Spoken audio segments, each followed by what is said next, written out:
یہاں پر دوبارہ اس جامعہ مسجد مدنیہ میں جو کہ ایسی عظیم مسجد ہے، اس کے رکوع بھی روشن ہے، اس کے سجود بھی روشن ہے۔ روشن کیوں نہ ہو؟ دیکھیں مساجد سب اللہ کے گھر ہیں، سب اللہ کے گھر ہیں، سب کا اپنا اپنا مقام ہے، لیکن اب جو مقام مسجد حرام کا ہے وہ اور کسی مسجد کا تو نہیں ہے۔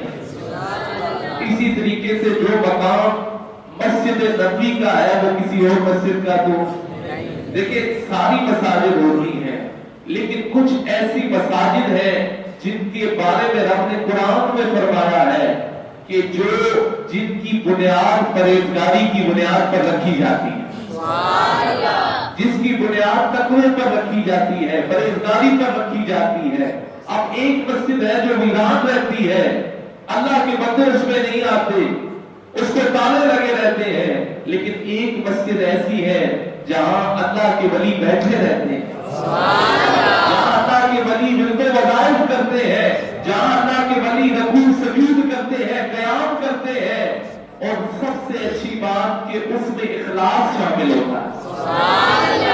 اس میں دیکھیں آپ کا کوئی بھی عمل ہے، آپ نمازیں پڑھیں، درود پاک پڑھیں، وظائف کریں، ورد کریں، قرآن پاک کی تلاوت کریں، یہ عمل میں خشوع خضوع اگر پیدا نہ ہو، اس عمل کے اندر اخلاص اگر پیدا نہ ہو تو اس عمل کا کوئی فائدہ نہیں۔ اگر آپ قرآن پاک کی تلاوت کر رہے ہیں، دھیان آپ کا کہیں اور ہے، تو اس قرآن پاک کی تلاوت کا کوئی فائدہ نہیں ہے۔ آپ نماز میں بھی ہیں، دھیان آپ کا اگر بھٹکا ہوا ہے تو وہ فقط ایک ایکسرسائز تو ہو سکتی ہے، لیکن رب کے ہاں اس کا مقام کوئی نہیں، رب کے ہاں اس کا مقام کوئی نہیں ہے۔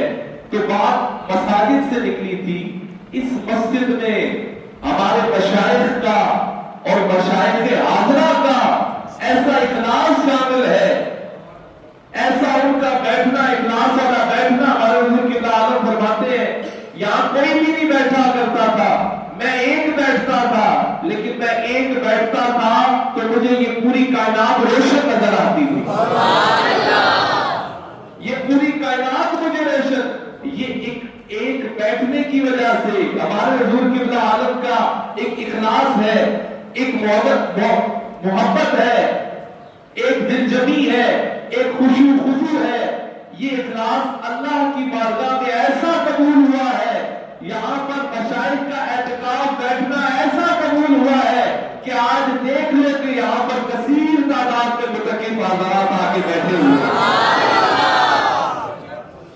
یہ کیوں آئے ہوئے ہیں؟ یہ آپ دیکھیں پورے پاکستان سے سینکڑوں کی تعداد میں مختلف شہروں سے آپ آئے ہوئے ہیں۔ آپ اپنے محلے کی مسجد میں بھی بیٹھ سکتے تھے، اور یہ کیا چیز آپ کو کھینچ کر لائی ہے؟ اور کس لیے آ گئے ہو؟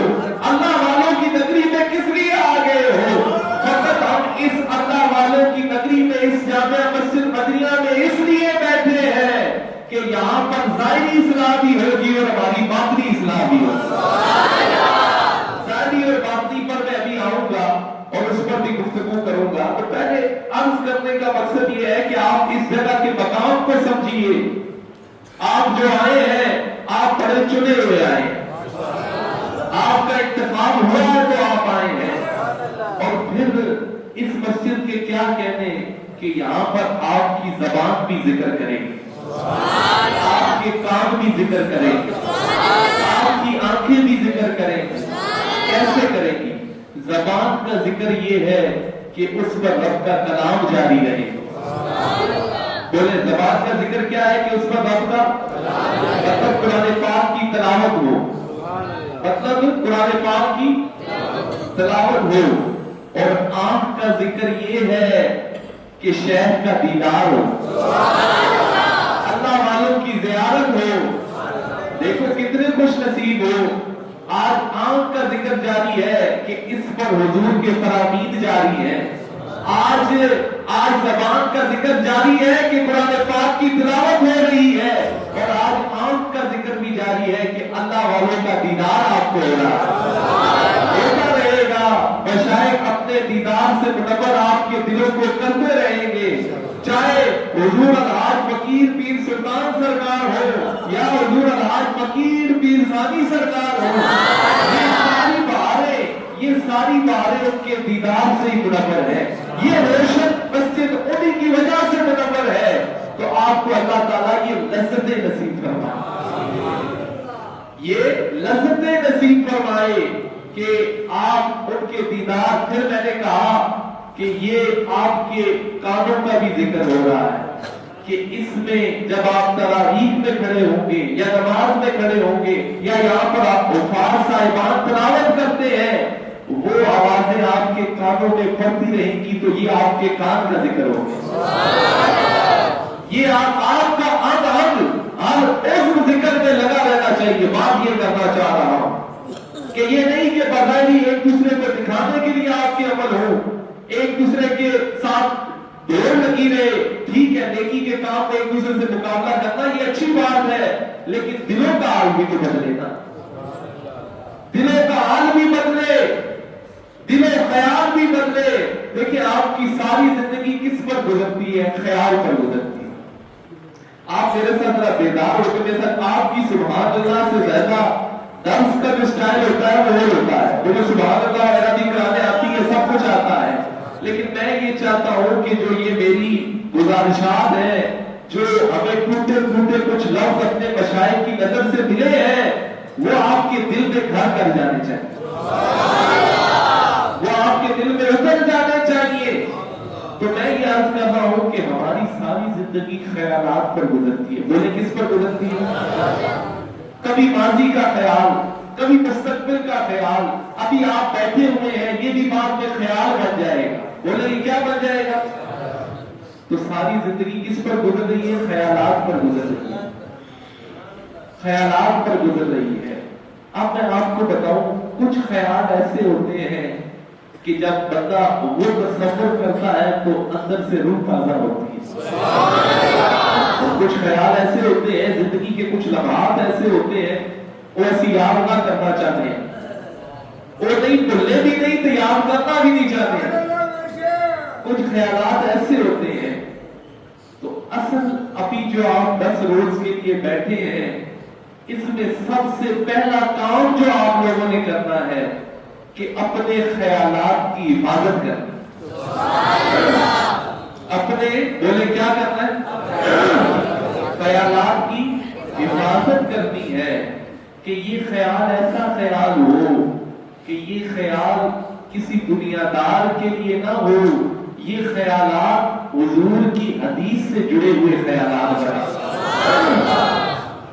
یہ خیالات غور و فکر میں گزرے، یہ خیالات قرآن پاک کی آیات کو تصور کرنے میں گزرے، یہ خیالات قرآن پاک کو تدبر اور اس کے اوپر غور و فکر کرنے میں گزرے۔ ان خیالات کی حفاظت کرنی، سب سے پہلا کام کیا کرنا ہے؟ وہ خیالات کی حفاظت کرنی ہے۔ کس کی حفاظت کرنی ہے؟ پوچھا بھائی کس کی حفاظت کرنی ہے؟ خیالات کی حفاظت کرنی ہے۔ اچھا، اب خیالات کی حفاظت تب ہوتی ہے جب اس خیال کو کسی خیال والے کے خیال میں ڈالا جائے۔ بھائی نہیں سمجھے آپ لوگ؟ بھائی اس خیال کی، چلے ایک بات سن لیں، حضرت ابو ہریرہ رضی اللہ تعالیٰ عنہ نے حضور علیہ السلام سے پوچھا، حضور اگر ہم رب سے حیا کرنا چاہیں تو کیسے کریں؟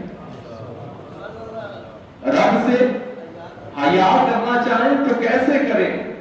تو حضور علیہ السلام نے فرمایا، تم رب سے حیا ایسے کرو جیسے تم اس امت کے کسی بزرگ سے حیا کرتے ہو، اپنی قوم کے کسی سردار سے حیا کرتے ہو، اپنی قوم کے قبیلے کے کسی بڑے سے، بزرگ سے، متقی سے، تقوی والے سے حیا کرتے ہو۔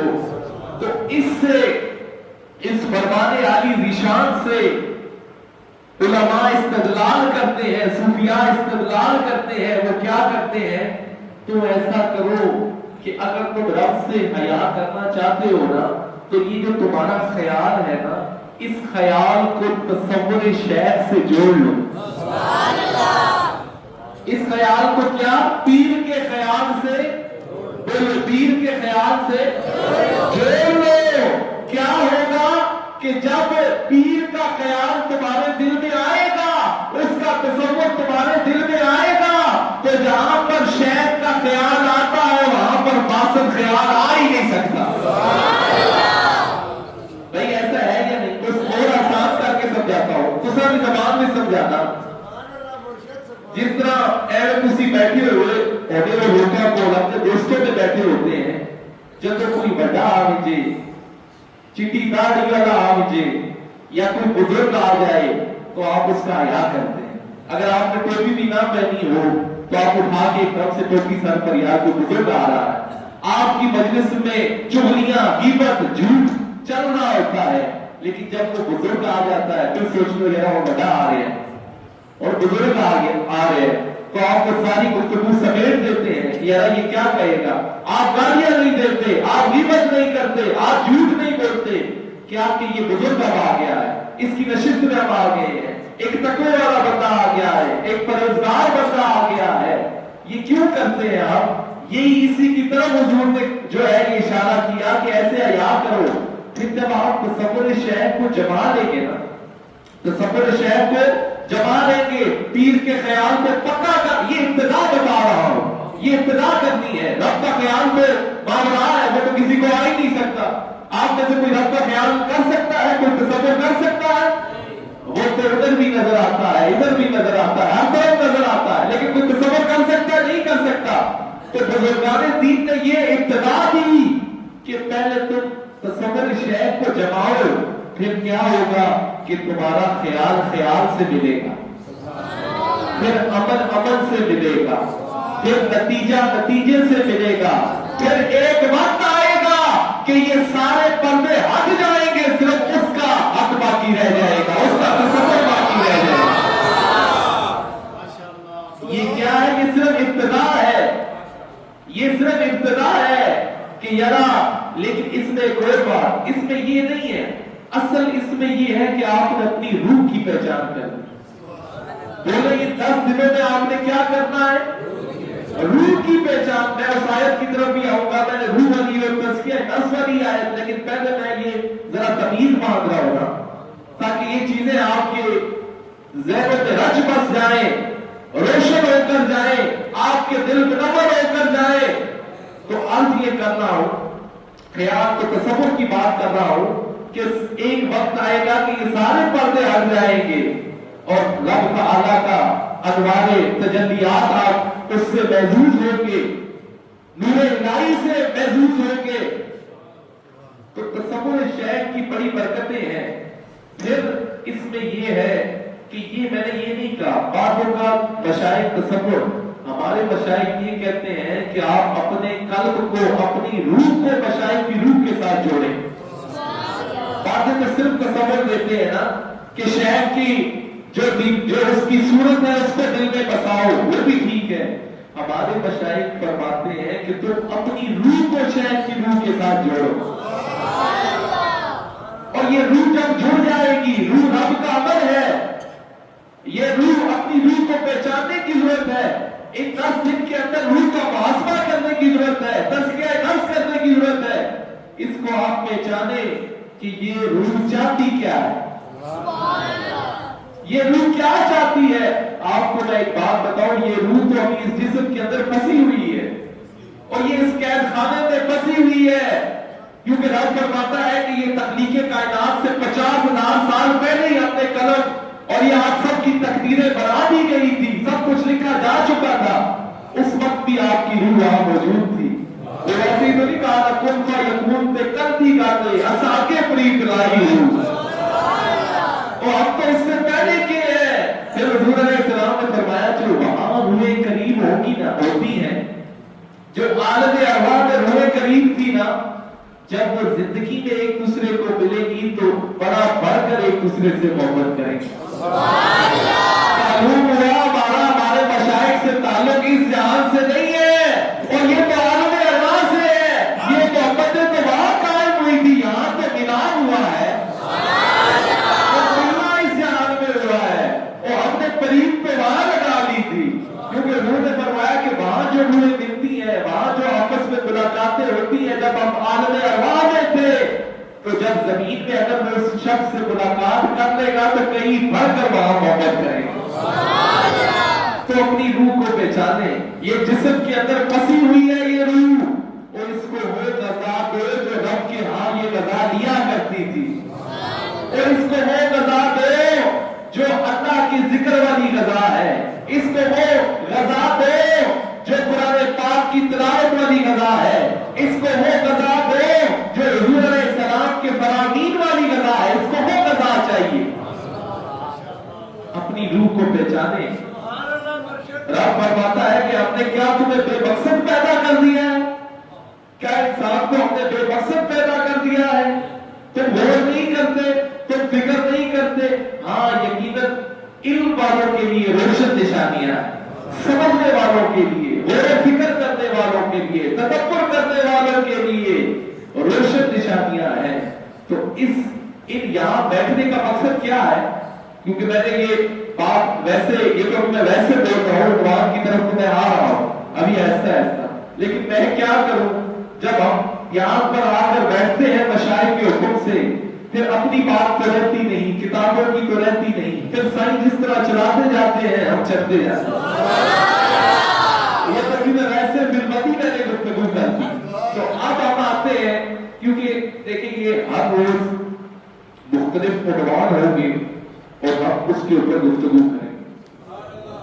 مختلف عنوان پر میں ریسرچ کر لاؤں گا, اور یہ سلسلہ جو پچھلے سال یہاں پر تھے آپ اٹھائیں, جو پچھلے سال اچھا اور کافی نئے بھی ہیں ماشاءاللہ جو اس سال بیٹھے ہیں. اچھا پچھلے سال کڑے ہوئے پھر چاہو ہم اچھا صحیح, یہ پچھلے سال بھی ہے. ہاں یار یہ تسی نہ بھی چاہو کہ چہرے کو یاد بنایا بھی میں پتا ہے تسی بیٹھے, اور یہ ساری نئی عوام ہے. صحیح ہو گیا. پر چاہے نوے ہو یا پرانے ہو, اللہ جڑے نوے آئے انہاں بھی پرانا کر چھوڑے. تو عرض یہ کر رہا ہوں کہ اب اپنے عنوان کی طرف آتا ہوں جو آیا مقدسہ. میں پہلے یہ عرض کر رہا تھا کہ ہر روز دیکھیں میں کوئی زبردستی چلے انہوں نے یہ کر لیا, اصل آپ کا اپنا حق ہے کہ آپ کو کہنا نہ پڑے اور آپ ہر روز ظہر کے ٹائم یہاں پر ایسے ہی جلوہ فراز ہوں. یہ تنہائی میں بیٹھ کر عبادات کرنا, تلاوت قرآن کرنا یہ اچھی بات ہے, لیکن حضور علیہ السلام کی زندگی کا سب سے اہم پہلو اور بڑا امپورٹنٹ پہلو یہ ہے کہ آپ تبلیغ فرمایا کرتے تھے. شروعات ہی صبح کا چبوترے سے ہوئی. یہ کلاس روم ہے نا, یہ جیسے میں بیٹھا ہوں یا کوئی حفاظ بیٹھیں گے, علماء بیٹھیں گے, یہ والی جو بات ہوتی ہے نا جو مجلس کے اندر ہوتی ہے یہ پوری زندگی یاد رہتی ہے. فقط کوئی سننے والا تو آپ اس طریقہ کار کو ویسے سمجھتے ہیں جو ایک بندہ آ کے مبلغ آ کے تبلیغ کرتا ہے, آپ بیٹھ کے سنتے ہیں, اسے آپ ویسے سمجھتے ہیں. نہیں, اگر اس کا کوئی وقت نہ ہوتی حضور علیہ السلام اس پر زور کبھی نہ دیتے. اس طرح اپنے غلاموں کو بٹھا کر ان کا تزکیہ نفس نہ کرتے, اس طرح انہیں بٹھا کر ان کو نصیحت نہ کرتے, اس طرح ان کو بٹھا کر ان کی اصلاح نہ کرتے. تو یہاں سے معلوم ہوا یہ جو ابھی آپ اور ہم کام کر رہے ہیں یہ تنہائی میں بیٹھنے سے وہ اچھا ہے, اس کا ایک الگ مقام ہے. تنہائی سے رات سے بڑی راتی پہ ہی ہوتا کوش ہو کے دوسرا جب کوئی بھی وہ بھی پھر لیاکاری نہ ہو کہ ایک دوسرے کے مقابلے دیکھو یا دوسرے پڑھو. میں جانتا تو سب کوئی تک ہی نہیں تو تسی راتی رونے رہے ہو اور رب کو راضی کرنے میں لگے رہے. وہ بات آپ کریں, لیکن یہ جو میں بتا رہا ہوں اگر آپ سیکھنے کے مراحل سے گزرنا چاہتے ہیں, اگر آپ روح کو سکون پہنچانا چاہتے ہیں, تو میں نے اور کبھی دعویٰ نہیں کیا لیکن 10 دن اگر دل جمی سے یہاں پر بیٹھے گے یہ دعویٰ ضرور کرتا ہوں زندگی میں انقلاب ضرور آئے گا. اور آتا ہے سمجھ والوں کے لیے نشانیاں. نیت سے ہوئے نا, جب نیت اچھا سیکھنے کی ہوگی, علم سیکھنے کی ہوگی, ارشادات سننے کی ہوگی, تو پھر کیا ہوگا, یہ جو روح کی بات یہ روح خود بخود اندر سے کام کرے گی, یہ نفس کو کچل دے گی اور آپ کو پھر آپ کا دل نہیں بھی کرے گا نا تو یہ آپ کو کھینچ کر اس مسجد میں لے کر آئے گی.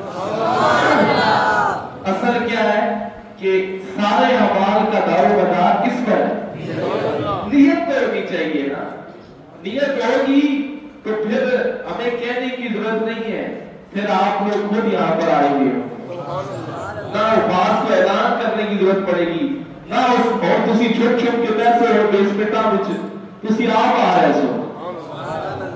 کیا ہے, آپ خود آئیں گے اور دیکھیں کیا کریں گے بیسمنٹ میں بیٹھ کے, اور ٹھیک ہے تلاوت کے لیے اوور ٹائم آپ کو مل جائیں گے, دنیاوی گپ شپ کریں گے, اور اس کے لیے پوری زندگی پڑی ہے.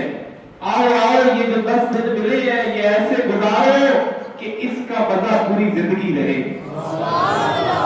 اس کی جو برکات ہے, اس میں جو کیفیات ہیں, جو اس کے اندر خاص آپ پر بنتی ہے, ہم اللہ سے دعا کرو ہے کہ وہ ویسے عام زندگی میں آپ پر بنتی رہے, عام زندگی میں بھی بنتی ہے. تو اب اس آیت مقدسہ کی طرف آ جاتے ہیں. رب فرماتا ہے بے شک جس نے نفس کو پاک کیا, جس نے نفس کو پاک کر لیا وہ کامیاب ہو گیا. جس نے تزکیہ نفس کر لیا, جس نے اپنے آپ کو ہر چیز سے روک لیا, شیطان کے نفس سے, حسد سے, کبر سے, ریا سے خود کو بچا لیا, وہ کیا ہو گیا؟ اونچا بولو, وہ کیا ہو گیا؟ وہ کیا ہو گیا؟ اچھا, اب ہم جو یہاں پر بیٹھے ہیں 9 روز 7 روز 8 روز یا جو ابھی تو سارے 10 روزہ اعتکاف سنت اعتکاف کے لیے بیٹھے ہیں, ہم اس لیے بیٹھے ہیں کہ سب سے پہلا کام کیا کرنا ہے؟ تزکیہ نفس کرنا, نفس کا محاسبہ کرنا ہے, اس پر کنٹرول لانا ہے, اپنی خواہشات پر کنٹرول لانا ہے, شیطان جو وسوسے ڈالتا ہے اس سے بچنا ہے, اور اپنا رخ سیدھا کرنا ہے صراط مستقیم. اپنے آپ کو ان چیزوں سے بچانا ہے. تو تزکیہ نفس کرنا اس لیے ضروری ہے کہ اس 10 دن کے اندر آپ کی اتنی پریکٹس ہو جائے. جیسے اس میں اگر آپ دیکھ لیں 3-4 باتیں یہ سن لیں تاکہ ساتھ ساتھ آپ کو ادھر بیٹھنے کا مقصد بھی سمجھ آئے کہ ہم یہاں پر کیوں بیٹھے ہیں, اور یہ اعتکاف میں ہم نے کرنا کیا ہے, کیا کچھ کرنا ہے, اور اس اعتکاف میں بیٹھنے کا مقصد کیا ہے. پہلے کچھ ہدایات سمجھ لیں, پھر میں اعتکاف پر آؤں گا. آج جو ہمارے موضوع کا عنوان ہے, ایک تو میں نے فضائل اعتکاف بتانے, اعتکاف کی فضیلت بتانی ہے کہ یار آپ لوگ یہاں پر بیٹھے کیوں ہیں, یہ اعتکاف کیا کیوں جاتا ہے, اس کا مقصد کیا ہے. ایک ہم یہ سمجھیں گے. دوسرا ہم اعتکاف کن کن چیزوں جو شرائط ہے, قواعد و ضوابط ہیں, کن چیزوں سے اعتکاف ٹوٹ جاتا ہے, فاسد ہو جاتا ہے, وہ سیکھیں گے. لیکن اس سے پہلے 2 چیزیں کہ ہم اپنی ظاہری اور باطنی اصلاح کیسے کریں گے وہ سیکھیں. سمجھ آ گئی آپ کو بات؟ اسی طرح ہر روز مختلف عنوان پر میری کوشش ہوگی کہ آپ کو مختلف عنوانات پر گفتگو کی جائے, آپ کے گوش گزار کی جائے, وہ انشاءاللہ اس پر گفتگو ہوگی. لیکن کچھ پہلے ضروری ہدایات سن لیں. اس اعتکاف شریف کے اندر سب سے پہلا تو میں جو ضروریات دین ہے اس کی طرف بعد میں آؤں گا.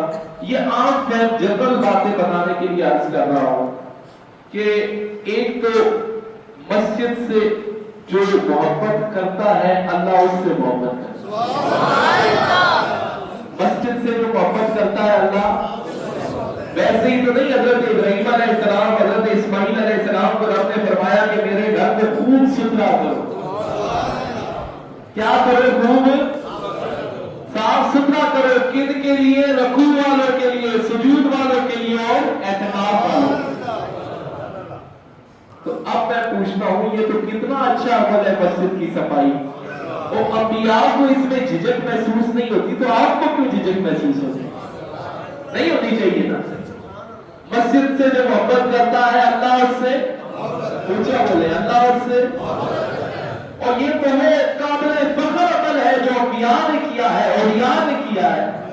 اس میں شرم کس بات کی؟ تو سب سے پہلے آپ نے مسجد کی صفائی ستھرائی کا خیال رکھنا. کیا رکھنا ہے مسجد کی؟ اونچا بولے کیا رکھنا ہے؟ پھر مسجد شریف کے اندر، اور یہ اعتکاف کے آداب کے اندر شامل ہے یہ بات، یہ میں خود سے نہیں باتیں کر رہا، علماء کو کہا نے ان چیزوں کو ساتھ انٹر ریلیٹڈ کیا ہے، انٹر لنکڈ کیا ہے، جوڑا ہے کہ ایک تو آپ نے مسجد کو خوب پاک رکھنا ہے، ستھرا رکھنا ہے، دوسری بات یہ ہے کہ آپ نے کم کھانا ہے، یہ بھی اذکار کے آداب میں سے، کیونکہ بعد میں جب طبیعت خراب ہو سکتے ساڑھی پڑنے پیسے ہونا اس کے بعد، یہ ویسے مشتبی کے لیے کھائے لیکن اعتدال سے۔ دیکھیں حضور نے ہر چیز میں اعتدال کو پسند فرمایا، بیزیار گوری سے منع فرمایا، اللہ نے بھی منع فرمایا۔ آپ نے اعتدال رکھنا ہے، نہ بہت زیادہ کھاؤ جو کہ اور بیٹے درد پہ آئیں گے، اللہ تو سارے سلامت رکھے، لیکن یہ چیزیں تو یہ تو آپ کو ساتھ یاد رکھنی پڑے گی نا، مطلب کم کھانا ہے، زیادہ بھی جو کھا سکتا ہے اپنا اپنا بیٹا ہے کھائے، لیکن اپنی گارنٹی ہوتے کھاوے، لیکن اعتدال سے کھانا۔ پھر کم سونا، کیا کرنا ہے؟ دوسری بات میں نے کیا کیوں کم اس لیے سونا ہے کہ زندگی پڑی ہوئی ہے آپ کے سونے کے لیے، سونے ویسے بعد پھر قبر جل کے لمبے سونے ویسے۔ اصل یہ ہے کہ یہ 10 دن اس لیے ملے ہیں کہ اس میں جاگنا ہے۔ کیوں جاگنا ہے؟ رب کو بنانے کے لیے جاگنا ہے۔ کیوں جاگنا ہے؟ کہ قرآن پاک کی تلاوت کرنے کے لیے جاگنا ہے۔ کیوں جاگنا ہے؟ کہ ورد وظائف کرنے کے لیے جاگنا ہے۔ لیکن سو لینا، ساری رات نہیں جاگنا، یہ صرف سمجھانے کے لیے ہے۔ جاگنا ہے تو کچھ موقع کے لیے جاگنا ہے۔ اس میں بڑی خوبصورت بات ہمارے امام ربانی، یہی تو آپ نہیں سوچ رہے تھے، امام ربانی حضرت مجدد الفسانی رحمۃ اللہ، بعد میں ایک بھی خیال ہو رہتا ہے نا کہ بھئی پیر سے ساری رات جاگنے نہیں آتا ہے، تھوڑے پیر سنت کے مطابق سو لینا، یہی بات کرنے لگا ہوں کہ حضرت امام ربانی حضرت مجدد الفسانی فرماتے ہیں صوفیاء کے بارے میں کہ میری نظر میں اس صوفی کا کوئی درجہ نہیں ہے جو ساری رات جاگتا رہے، عبادات کرے، ریاضتیں کرے، مجاہدے کرے، اس کے مقابلے میں اس صوفی کا درجہ ہے وہ جاگے تو صحیح لیکن فقط عشاء کے بعد تھوڑا بہت آرام حضور کی سنت کے مطابق کام لے اور پھر اٹھے تھا۔ پھر یہ اعتکاف کے حوالے سے حضرت امام ربانی، دیکھیں ہم لوگ اعتکاف کرتے ہیں جی، لمبیاں ریاضتاں کرسا، مجاہدات اچھی بات ہے، کریں، کوشش ہونی چاہیے، لیکن حضرت امام ربانی جس سلسلے کے شہر کی مسجد میں آپ بیٹھے ہوئے ہیں وہ فرمایا کرتے تھے میں لمبی چوڑی عبادات کے لیے مجھے یہ کوئی لالچ نہیں ہوتی کہ ریاضتیں ہوں گی، مشاہدات ہوں گے، ساری رات جاگنا ہوگا، مجھے اس بات پر خوشی ہوتی ہے کہ فقط میں اعتکاف اس لیے بیٹھ رہا ہوں کہ یہ حضور کی محبوب سنت پوری ہو جائے۔ حضور کی محبوب سنت، وہ کہتے تھے میرا ٹارگٹ یہ نہیں ہوتا تھا کہ میں اتنے قرآن پاک ختم یا اتنے لمبے جو ہے معاملات کروں گا، ہاں ان ساری باتوں سے اس بات پر خوش ہوتا تھا کہ محبوب کا یہ بڑا حسین عمل میں پورا کرنے جا رہا، اس بات پر خوش ہوتا تھا کہ یار کی ادا کو اپنا رہا ہوں، اس بات پر خوش ہوتا تھا۔ تو آپ فرماتے ہیں میں، اور یہ کوئی ویسے بات نہیں ہے، حضرت عبداللہ بن عمر رضی اللہ تعالیٰ عنہ آپ ایک مقام سے گزرے تو آپ نے جو اپنی اونٹنی ہے نا، اونٹنی اس کو ایسے چکر لگوایا، ایسے چکر لگوا دیا اس اونٹنی کو، تو غلاموں کے ساتھ عرض کی حضور ہم نے دیکھا ہے کہ آپ نے ایک خاص مقام پر آ کے ویسے ہی اپنی اونٹنی کو ایک چکر گول گھمایا ہے، اس کے پیچھے وجہ کیا ہے؟ تو آپ نے فرمایا وہ وجہ مجھے بھی کوئی نہیں پتا، وہ وجہ مجھے بھی نہیں پتا، فقط ایک مرتبہ محمد عربی کو میں نے یہاں پر اونٹنی گھماتے ہوئے دیکھا تھا تو میں نے کہا یہاں نے گھمایا ہے تو ہمیں بھی گھما لینا چاہیے۔ تو ہر چیز کے پیچھے دلیلیں نہ ڈھونڈا کرو، ہر چیز کتابوں میں نہیں ملتی، اور کچھ چیزیں اللہ والوں کے ساتھ خاص ہوتی ہیں، اللہ کے محبوبوں کی ادائیں ہوتی ہیں، وہ اپرادی بنتی ہے۔ کتاب میں یہ نہیں ملے گا کہ یار کا جو پانی گرے اس کو اپنے چہرے پر ملو. حضور وضو فرمائے تو وہ پانی نیچے نہ گرنے دے صحابہ. اے حضور لعاب دہن جو ہے اس کو نیچے نہ گرنے دے. حضور جب اپنے یہ حجامت کروانے جائے تو صحابہ پیچھے گھیرا ڈال کر کھڑے ہو جائے کہ کس کے حق میں سرکار کا ایک روپے مبارک آئے گا. اور یہ کتابوں سے ملتی ہے نہیں, یہ تو عشق والوں سے ملتی ہے. یہ عشق والوں کی منزل ہے, یہ عشق والوں سے یہ باتیں ملتی ہیں. دلیلیں تو شیطان بھی دیتا ہے کہ میں عقیدہ پڑھے گا, دلیل تو اس کے پاس بھی ہوتی ہے. اچھا اس نے شیطان نے جو حضرت آدم علیہ السلام کو دھوکہ دیا وہ بھی رب کے نام پر ہی دیا, رب کے نام پر دیا کہ جس پھل سے حضرت آدم علیہ السلام کو منع کر دیا گیا تھا کہ آپ نے اس کے قریب نہیں جانا, یہ آیا اور کہنے لگا مجھے رب کی عزت کی قسم ہے تم اگر وہ پھل کھا لیں گے تو تم قدیمی یہاں پر رہو گے, لمبی حیات یہی رہو گے اور یہیں پر رہنے کا تمہیں موقع ملے گا. تو پھر جب آپ کو رب نے حضرت آدم علیہ السلام سے پوچھا نا کہ کیوں کھایا, تو یہاں شیطان نے دلیل دی. شیطان دلیلہ دے رہا ہے نا کہ بھئی میں تو آگ کا بنا ہوا, یہ تو مٹی کے بنے ہوئے ہیں, میں افضل ہوں اور یہ مجھ سے کم ہے, میں کو کیوں سجدہ کروں. اور یہاں عشق والوں کی ادا دیکھا, جب دھوکہ دے کے آیا تو حضرت آدم علیہ السلام نے دلیل کوئی نہیں دی, ہاتھ بندے ہاتھ بندے اور فرمایا اے اللہ اس نے تیرا نام جو لے لیا تھا, اس نے تیرا نام جو لے لیا تھا تو عاشق تو یار کے نام پر فدا ہو جاتا ہے, وہ پیچھے نہیں دیکھتا کہ اس کے پیچھے کوئی دلیل ہے یا نہیں ہے. تو اب یہ بیچ میں تذکرہ کر دیا تو آپ نے اٹھنی گھمائی تو آپ نے بتایا مجھے تو خود بھی نہیں پتا کہ میں نے کیوں گھمائی ہے. ہاں اس لیے پھر صحابہ کا یہ طریقہ کار تھا, جب مدینہ شریف کے حضور کے ظاہری مثال کے پاس سفر کرتے تھے تو صحابہ وہ جگہ تلاش کرتے تھے کہ جہاں جہاں حضور نے سجود کیے. اور یہ کون سی مسجد پساری ہے نا, مسجد نبی پساری ہے. خاص صحابہ وہی جگہ کیوں ڈھونڈ رہے ہیں جہاں یار کا پیشانی لگی ہے. یہ عاشقوں کی باتیں ہے, عاشق دلیل نہیں ڈھونڈتا, عاشق وہ دیکھتا ہے کہ یار نے جو عمل کیا ہے تو کرنا. اور حضور کے اعمال کو اپنانے کا نام ہی ایمان ہے, حضور کے اعمال کو اپنانے کا نام ہی دین شریعت ہے.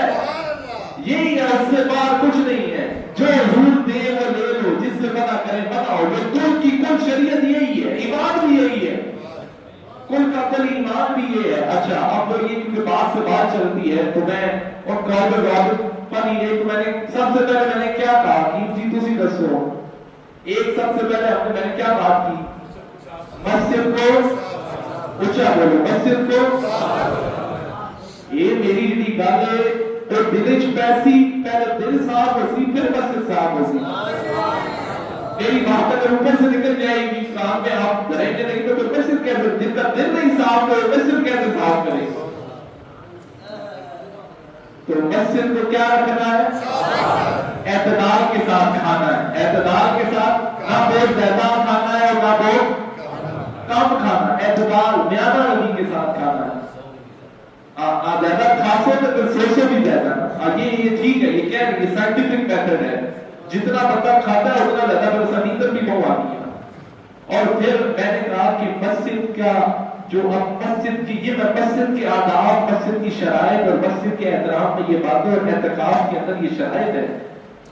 پھر آپ دیکھیں کہ اگر کہیں کوئی فالتو لائٹ جل رہی ہے, یہ خادموں کا کام تو ہے ہی ہے, لیکن ایک ایک بندہ جو یہاں پر اعتکاف بیٹھا ہے اگر وہ صحیح معنی میں اپنے مشائخ سے جڑا ہوا ہے تو یہاں کی لائٹوں کا بھی خیال کرے گا, یہاں کے پنکھوں کا بھی خیال کرے گا, یہاں کی جو غیر ضروری اشیاء چل رہی ہوتی ہے ان کا خیال بھی کرے گا. اور باقی یہ تو میں ان کی بات کر رہا ہوں, اصل معنی میں جو شیخ سے جڑا ہو تو شیخ کے کتے کا بھی حیا کرتا ہے. یہ تو مسجد ہے, کتے نے بھی آیا, لیکن میں تو بڑیاں نکیاں گلا پہ دستا. یہ کیوں ہے کہ اس سے جناب بوجھ پڑتا ہے. یہ جتنی فالتو لائٹس اور بجلی کے بل آپ کے سامنے ہیں کہ جتنی دن میں اگر آپ کو ہدایت ثابت تو یہ کریں گے ہر مرتکب کا یہ فریضہ انجام اس کو دینا چاہیے کہ وہ لائٹس کا خیال کرے. کہیں پر دیکھے پنکھے ویسے چل رہے ہیں اسے بند کرے. کہیں پر دیکھے کہ کوئی برتن پڑے ہوئے ہیں گندے برتن پڑے ہیں تو فوری خادم کو بلائے اور اس کو کہیں اٹھائے. کہیں پر کوئی گندگی دیکھے تو خادم کو ہی کہہ دیں گے مسجد کے خادم کو کہے کہ اسے صاف کرو. اور پھر جب آپ یہ ساری چیزیں یہ شامل ہیں اعتکاف میں تو اب کیا کریں گے؟ فالتو لائٹ آپ لوگ آف کریں گے. فالتو لائٹ کیا کرنی ہے؟ بند کرنی ہے. فالتو لائٹ کہیں پر اگر کوئی فالتو لائٹ جلی ہوئی نظر آ جائے تو اس کو فالتو پنکھا نظر آ جائے اس کو کوئی گندگی نظر آ جائے تو خادم کو کہہ کر اس کو اٹھانا ہے صاف کروانا ہے. میں آپ سے کہتا ہوں جو اللہ کے گھر کی صفائی کرتا ہے اللہ اس کا دل بھی صفا کرتا ہے.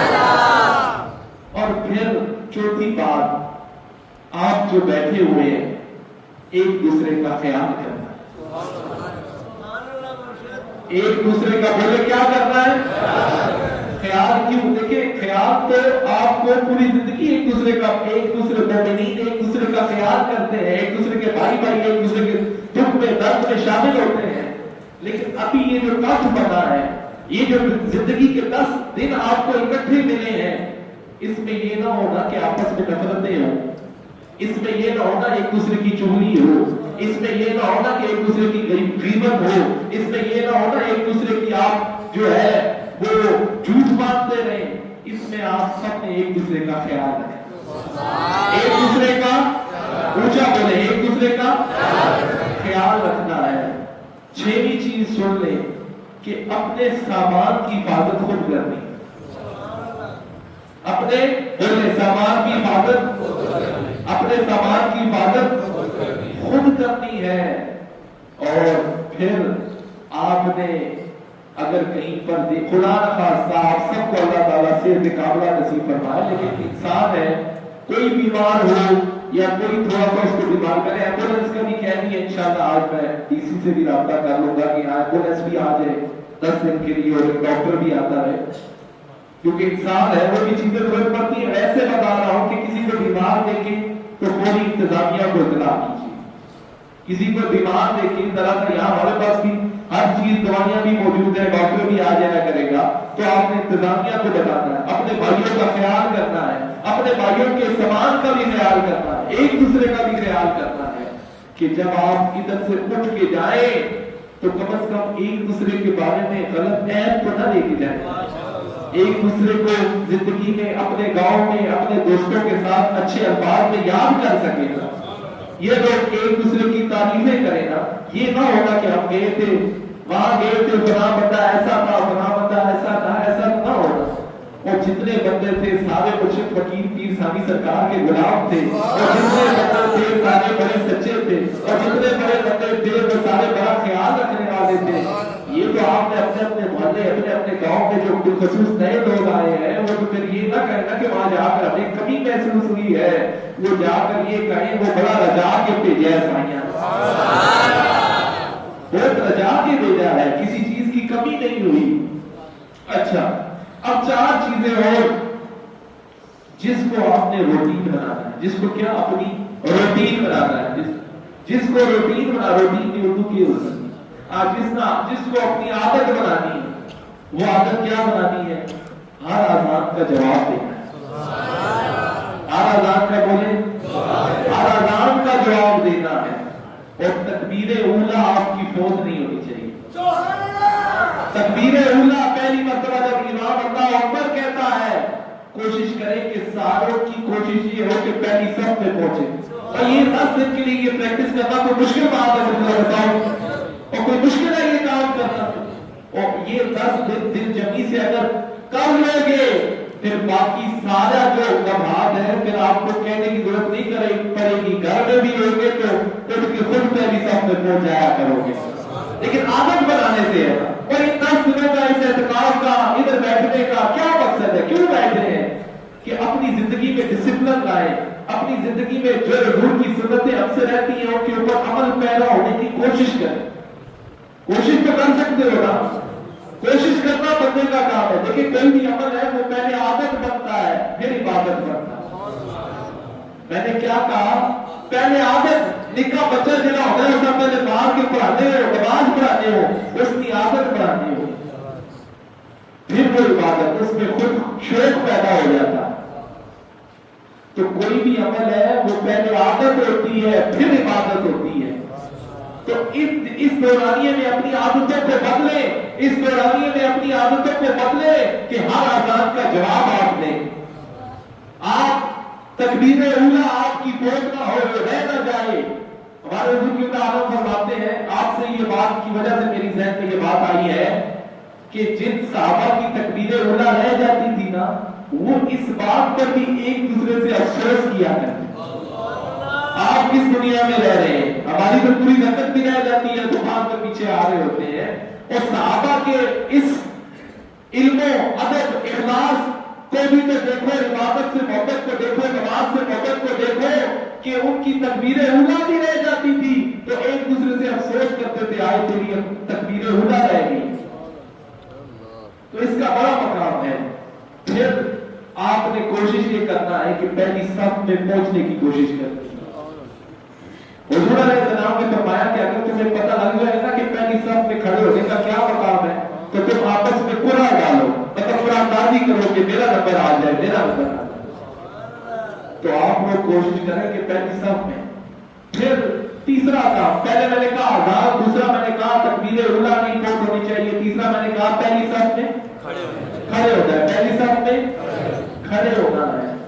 اور چوتھا جو کام آپ نے کرنا ہے وہ یہ کرنا ہے کہ قرآن پاک کی تلاوت کرنی ہے, چوتھا کام. اور پانچواں کام یہ کہ درود پاک جتنا ہو سکے پڑھیں.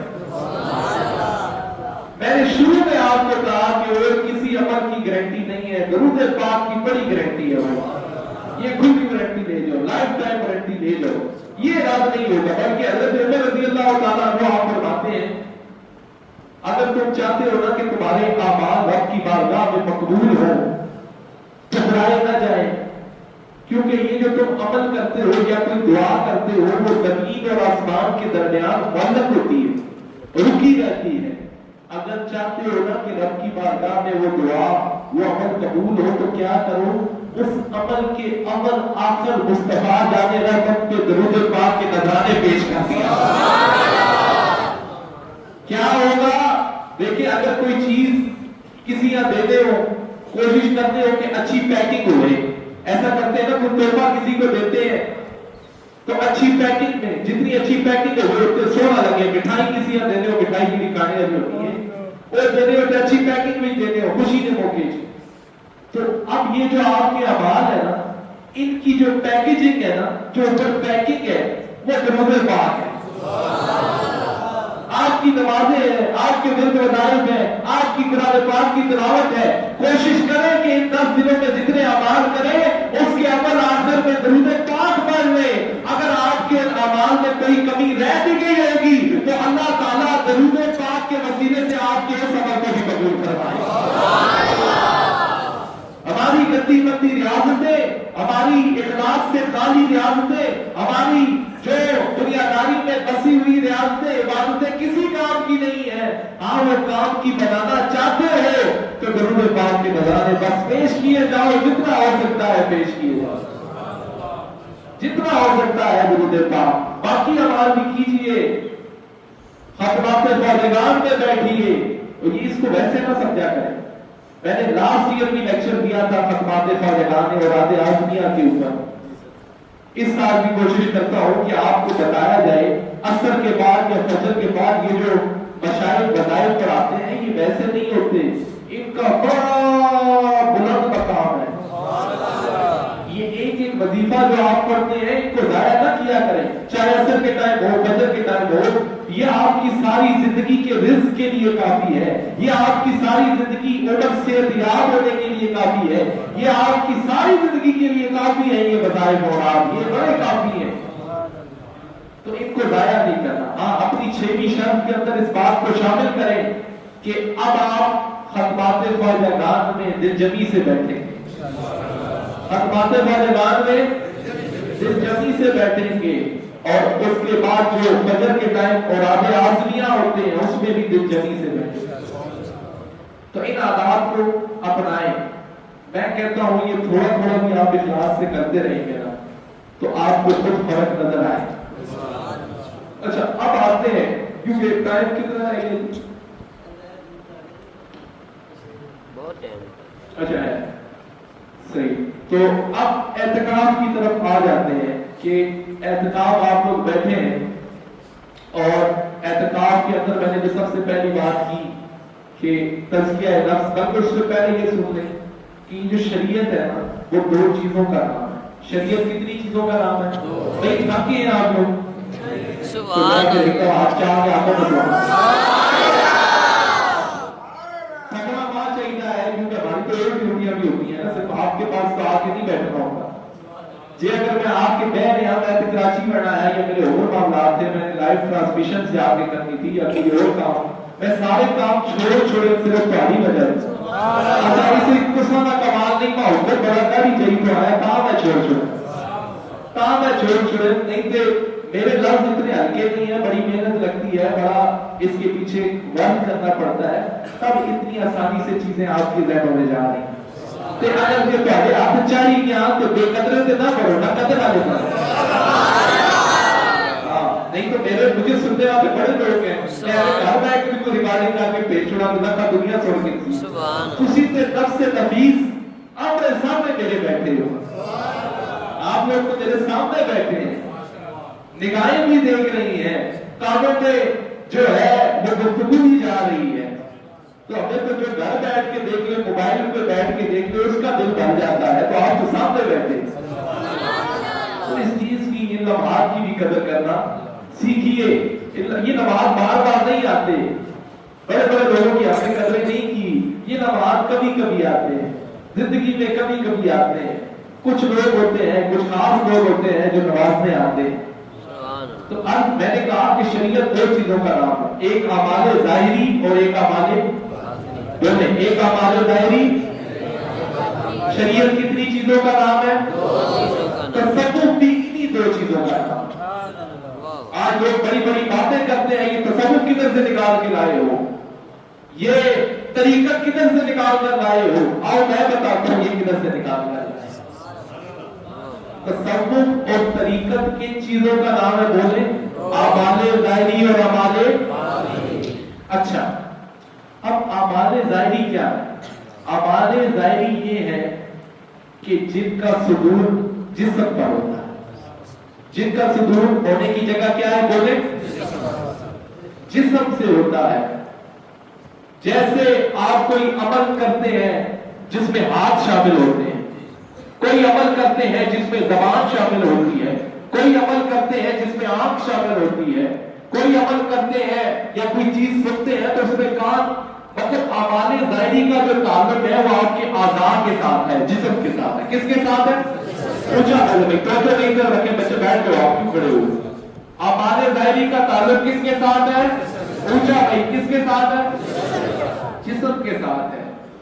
اس میں اور آسان کر کے سمجھیں کہ یہ جو اعمال ظاہری ہے اس کی اصلاح علماء کرتے ہیں. بولے کون کرتے ہیں؟ علماء کرتے ہیں, عالم دین کرتے ہیں. یہاں پر آپ کو عالم جو آپ کی اعمال ظاہری ہے, اعمال ظاہری ہے, اس کی اصلاح بھی ملے گی اور اعمال باطنی کی اصلاح بھی ملے گی. وہ میں کچھ مسائل اعتکاف کے حوالے سے ڈسکس کر لوں گا. اس کے علاوہ ایکسپرٹ یہاں پر موجود ہے. یہاں پر حضور کی تعلق نے علماء بٹھائے ہوئے ہیں, قرآن حضرات بٹھائے ہوئے ہیں. کوئی بھی قرات سیکھنا چاہتا ہے تو تب بھی قاری موجود ہے. یہاں پر آپ کوئی مسائل کسی مسائل پوچھنا چاہتے ہیں تو وہ بھی موجود ہیں. یہاں پر سارے حافظ قاری افتخار صاحب, مولانا صاحب ہیں, یہ موجود ہیں. آصف محمود صاحب ہیں. یہ سارے پراپر علماء ہیں. میں تو طالب علم بنا, یہ پراپر علماء, آج ڈیوٹی علماء ہیں. تو آپ اپنے مسائل ان سے پوچھ سکتے ہیں. اپنے کوئی فقہی مسائل, کوئی چیز سمجھ نہیں آ رہی, قرات میں مسئلہ ہے, تجوید میں, میں کل انشاءاللہ تجوید کے اوپر اور قرآن پاک کے اوپر لیکچر دوں گا.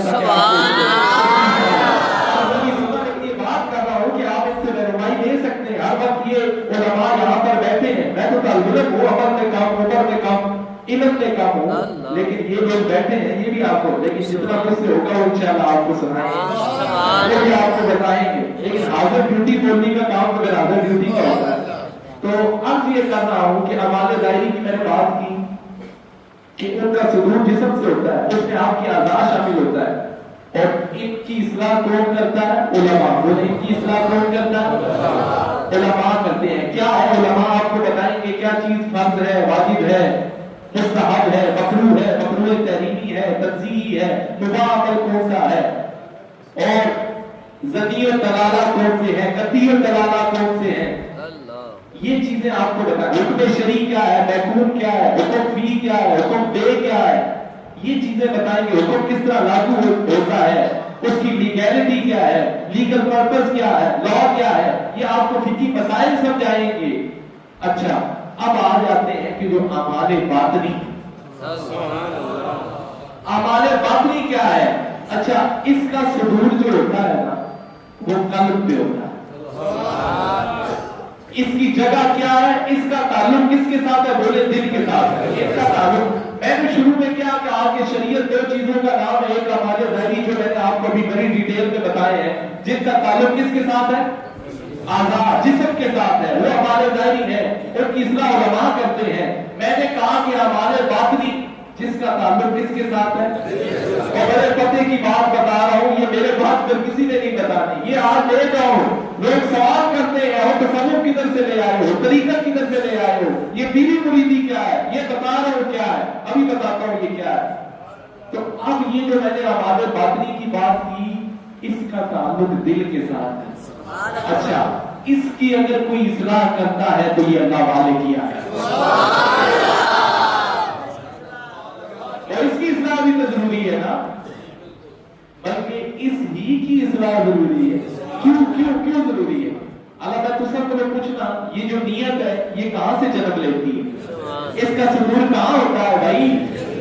دل سے۔ تو اب حضور نے فرمایا سارے اعمال کا دار و مدار کیا ہے بھائی؟ نماز پڑھ سو، روزہ رکھ سو، تلاوت کر سو، یا جو مرضی عمل کر سو، دنیا کا کیڑا عمل ہے، ادھر حضور فرما رہے اعمال کا دار و مدار کس پر ہے؟ اور اب اس نیت کو اگر سنوارنا چاہتے ہو تو آؤ مرشد فقیر پیر ثانی سرکار کی بات ہے۔ میں نے کہا کہ یہ اب اس کو اگر کوئی سنوارے گا، تزکیہ نفس اگر کوئی کرے گا، آپ کی روح کو کبر سے، ریا سے، بخل سے، حیا سے، مطلب تما سے، لالچ سے، ہلس سے، تکبر سے اگر کوئی بچائے گا، ان چیزوں کے اگر کوئی مائر ہوتے ہیں، ان چیزوں کی اگر کوئی اصلاح کرتا ہے تو یہ اللہ والے کیا کرتے ہیں۔ اب سمجھ آ گیا؟ اچھا اب یہ چیزیں جدا نہیں ہیں، میں نے کہا ہمارے ظاہری علماء اور صوفیاء جدا نہیں ہیں، یہ ایک ہی ہے، لیکن اپنی اپنی فیلڈ ہے مطلب۔ اور جنہاں دلے نہ ڈاکٹر ہوئے اس آنکھا سے نہ چیک کرا سو، اپنی اپنی قابلیت ہوتی ہے، اپنا اپنی جو اسپیشلٹی ہوتی ہے، ہر کسی کو اللہ نے خصوصیات دی ہوتی ہے، اور جو تصوف اور طریقت دونوں ہی چیزوں کا نام ہے۔ اب اگر کوئی پوچھے نا کہ یار ٹھیک ہے تو کیوں جاتے ہو، درباروں پر کیوں جاتے ہو، اولیاء کے پاس کیوں جاتے ہو، اللہ والوں کے پاس کیوں جاتے ہو، درباریں آدمیاں رہنیاں سارے کا آواز شریف کیوں جاتے ہو، یہاں ہی آ کر اعتکاف کیوں کرتے ہو، انہیں بتا دیا کرو کہ وہاں اس لیے جاتے ہیں، وہاں اعتکاف اس لیے بیٹھتے ہیں کہ ہماری ظاہری اصلاح بھی ہوتی ہے اور ہماری باطنی اصلاح بھی ہوتی ہے۔ اور مساجد میں تو آپ کی صرف ظاہری اصلاح، اسی پر زور دیتے ہیں، نمازیں پڑھو، اللہ ہی اللہ، اللہ ہی اللہ، اللہ اللہ کرو، ٹھیک ہے بھائی کرو۔ اور بھائی سب سے زیادہ یہ ہے کہ اگر میں آپ سے پوچھتا ہوں اور یہ سارے اعمال کس کام کے جب نیت ہی نہیں، اور جب دل کی کیفیت ہی نہیں ہے، جب دل کرنے کوئی نہیں ہے، تو تمہاری نمازیں کس کام کی، اور تمہارا روزہ کس کام کا، تمہارا اعتکاف کس کام کا، تمہارا حج کس کام کا، تمہارا صدقہ و خیرات کس کام کا۔ اور ہاں اگر نیت کو بدلنا چاہتے ہو، اگر دل کی آواز بدلنا چاہتے ہو، قلبی آواز بدلنا چاہتے ہو، تو آؤ مرشد فقیر پیر ثانی سرکار کی درگاہ میں بیٹھو، یہاں مسجد مدینہ میں اعتکاف کرے، یہ ایسا دل کا حال بدلیں گے، ایسا بدلیں گے کہ ایسا بدل کے رکھ دیں گے. دل کی دنیا بھی بدل دیں گے, آخرت کی دنیا بھی بدل دیں گے. یہاں اچھے کام ہو گے تو آخرت پھر سمرے گی نا. دنیا اگر بگڑ گئی تو آخرت کیسے سمرے گی؟ تو میں نے کیا کہا, اس بات کو پلے باندھ لیں. اب یہ لوگوں کی باتوں میں نئی نئی بولیوں میں نہ آیا کریں, نئے نئے لوگوں کے جھانسے میں نہ آیا کریں جو اللہ والوں سے دور کرتے ہیں.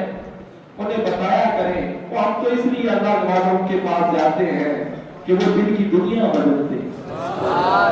وہ ہمارے روح پہ جو ہمارے دل پر پیر چڑھ گئی ہے, جو رنگ لگ گیا ہے, ہم اس لیے جاتے ہیں اللہ والوں کے پاس. اس لیے ان کی درگاہ میں اعتکاف کرتے ہیں, جامعہ مسجد مدینہ میں اعتکاف کرتے ہیں کہ یہ دلوں کا حال بدلتے ہیں. یہ ہمارے دل کو ریاض سے بچانے کی ترکیبیں بتاتے ہیں. یہ اپنی مجلس میں بٹھا کر جھوٹ بولنے سے منع کرتے ہیں. یہ اپنی مجلس میں بٹھا کر تکبر سے بچاتے ہیں. یہ اپنی مجلس میں بٹھا کر ریاض سے بچاتے ہیں. یہ اپنی مجلس میں بٹھا کر بخس سے بچاتے ہیں. اور یہ اپنی مجلس میں بٹھا کر قلب کو جوڑتے ہیں اللہ کے ساتھ. اب اس لیے اللہ والوں کو میں نے کیا یہ بات بدل پڑ گئی بھائی. شریعت کتنی چیزوں کا بات بتائیں گے. شریعت کتنی چیزوں کا نام ہے؟ اونچا بھائی اونچا ہو. شریعت کتنی چیزوں کا نام ہے؟ پہلا کیا ہے؟ ہمارے. دوسرا کیا ہے؟ دوسرا کیا ہے؟ اچھا, ہمارے ظاہری کا تعلق کس کے ساتھ اور اس کی اصلاح کون کرتا ہے؟ علماء کرتے ہیں. اس کی اصلاح کون کرتا ہے؟ اور جو ہمارے باطنی ہے اس کی اصلاح کون کرتا ہے؟ اللہ استشہاد کر کے بتا دیا. ذرا غور سے کرو. آپ ہے مرشد فقیر پیر ساقی سرکار, یہ اللہ والے. میں نے تو اولیاء کہہ کر سب کو شامل کر دیا. اس نے آپ کے لیے آسانی کر دی ہے. اس نے شہر کا نعرہ مار دیا ہے. اور ہماری اگر کوئی روحانی اصلاح بھی کرتا ہے یا ظاہری اور باطنی اصلاح حق سچ کی نشانی, حق سچ کی نشانی, حق سچ کی نشانی, حق سچ کی نشانی, حق سچ کی پہچان. اب سنیں, یہ بات سمجھ آ گئی آپ کو کہ شریعت اور تصوف دو چیزوں کا نام ہے اور یہ جدا نہیں. جدا اس لیے نہیں ہے کہ اپنی اپنی اسپیشلٹی ہے, اپنی اپنی خصوصیات ہے. کیا خصوصیات؟ ہر بندہ ہر چیز کا ماہر نہیں ہوتا. دل کا ڈاکٹر آنکھ کا ماہر نہیں, آنکھ کا ڈاکٹر دل کا ماہر نہیں ہوتا. تو اب خاص جو بات ہے, میں تو یہ کہہ رہا ہوں کہ ہمارے ظاہری, ہمارے باطنی, ہمارے ظاہری سے بھی بہتر ہے. کیوں کہ اگر آپ کی نیت ہی اندر سے خراب ہوگی تو عمل کس کام؟ اللہ اکبر, وہ تو کسی کام کا نہیں ہے. بے شک. تو اب یہاں سے معلوم ہوا صوفیاء کی مجلس, اولیاء کی مجلس, اللہ والوں کی یہ نشست, اللہ والوں کی یہ مجلس جس میں آپ بیٹھے ہیں, یہ کئی ظاہری مجلسوں سے بہتر ہے. کیوں بہتر ہے؟ کہ اس میں قلب کی آواز بدل رہے ہیں. اچھا, پھر حضور علیہ السلام نے فرمایا جسم کا ایک حصہ ہے جسے دل کہتے ہیں, ایک لوتھڑا ہے جسے دل کہتے ہیں. اگر وہ دل ٹھیک ہو تو سارے کا سارا جسم ٹھیک ہوتا ہے. اگر وہ دل خراب ہو تو سارے کا سارا جسم خراب ہوتا ہے. تو یہاں سے کوئی بات, پھر قرآن پاک میں جو رب فرماتا ہے, سورہ حج میں فرماتا ہے, اور یہ جو قربانیاں کرتے ہو, یہ جو گوشت بیچتے ہو, یہ گوشت اور یہ قربانیاں مجھے نہیں پہنچتی اور نہ یہ خون پہنچنا ہے, مجھے تو فقط تمہارے دل کی کیفیت پوچھتی ہے.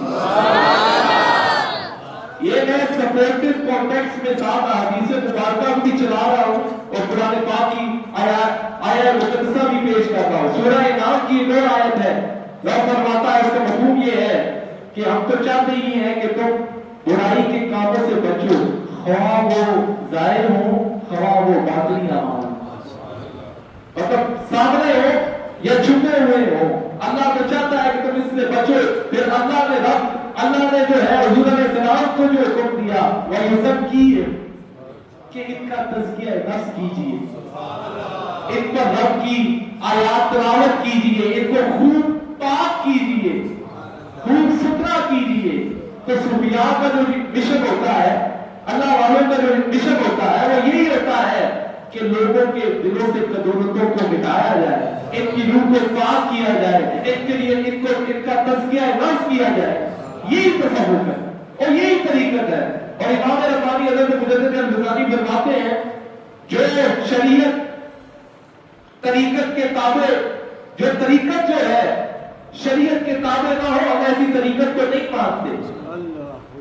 تو یہ دو تو ایک ہی ہے بس جام الگ الگ ہے ایک ہی ہے.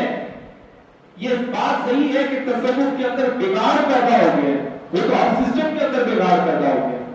آپ صرف اٹھتے ہیں تو دیکھیں ہر کوئی بھی سسٹم ہے نا کوئی بھی ادارہ ہے کوئی بھی انسٹیٹیوشن ہے کوئی بھی آرگنائزیشن ہے اس کے اندر بگاڑ تو آتا ہی آتا ہے. وہاں اچھے لوگ بھی ہوتے ہیں اور برے لوگ بھی ہوتے ہیں. جس عرف آپ میں ایک نمبر بھی ہوتا ہے تو دو نمبر بھی ہوتا ہے ہر سسٹم ہے. لیکن اس کا یہ مطلب تو نہیں اگر تصوف آج زبان پذیر ہو گیا ہے نئی نئی شبدہ بازیاں آ گئی ہیں نئے نئے کارنامے آ گئے ہیں شریعت کا پتہ کوئی نہیں ہے لیکن اس کا یہ تو مطلب نہیں نا کہ جو اصل صوفیاء ہیں آپ ان کو بھی رفع تنقید بنائیں. کیا نبوت کا دعویٰ کرنے والے وہ نہیں پیدا حضور کے دور میں پیدا ہوئے حضرت سیدنا صدیق اکبر کے دور میں بھی آئے تو کیا اس کی وجہ سے آپ منصب نبوت کے اوپر تنقید کریں گے؟ بتائیں مجھے. نہیں کریں گے. دو نمبر اگر پیدا ہو گیا تو کیا اس میں تنقید کی جائے گی صحیح بندے پر تنقید کی جائے گی.